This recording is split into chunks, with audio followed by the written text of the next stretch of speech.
So guys, let's get into a trade recap of August 7th, 2026. I honestly have zero clue why this trade didn't play out. Like, it was really nice. But, okay, so let's look at it though. On the 4 hour, right? We currently manipulated into this 4 hour gap with NFP because we had news today. And, I mean, I guess if you look at the higher time frame, we should be bullish, right? Because we're inside the daily gap. We have all this trend line here. We should be bullish, right? However, temporarily, I want to be bearish because we hit this 4 hour gap and we're getting a reaction off of it.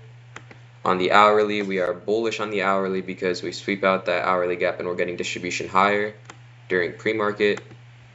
But we hit the 4 hour around here in this area and we started to get a push lower, forming a 15-minute gap. So this 15-minute gap is now sponsored by the 4 hour, and also the 5-minute gap up here is also sponsored by the 4 hour because we hit the 4 hour like right here. So we have sponsorship as well as data from NFP down here. So we left data below or inside of a 4 hour gap, also a 5-minute sponsored gap plus a 15-minute gap, right? So what happens at market open? Market open manipulates a little bit lower, generating a 930 wick, and then after that we open higher into the unmitigated 15-minute gap, as well as the sponsored 5-minute up here. With that as well, we get internal SMT with MES, and MES also left data lows below as well until it got swept here. But you want to use NASDAQ as your data low usage still.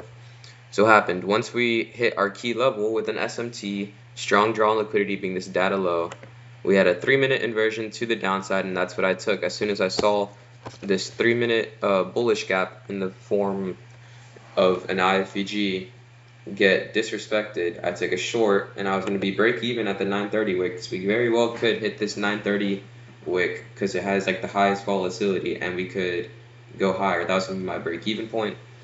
Honestly, I have really no clue how this failed. Like, I thought this was a really good setup.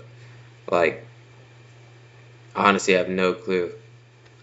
Higher time frame, I guess you could argue we should have been bullish just because we're in the daily gap. Like on the 4 hour, hit a 4 hour gap and then got an immediate reaction, forming a 5-minute and a 15-minute gap. Market opens higher into those PD rays, gets a 3-minute IVG to the downside. Plus, you have a strong draw being NFP data from 8:30 this morning.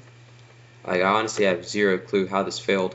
Just a really textbook Judas swing, and then I got stop rated. It seems like we had a resweep of this 5-minute intermediate high, and then we're getting distribution lower right now. But honestly, I mean, I'm very happy with this trade. This is a trade that I'm taking 10 times out of 10. I'm guessing it's just a statistical loss. It sucks that I lost, right? I'm not doing the greatest on this eval, but that was a really good trade in my eyes, and I'm happy that I took it, and I will take it again. So yeah, executed on my setup today, so I would say I did good, even though I lost. But it's a setup that I'm gonna take every time.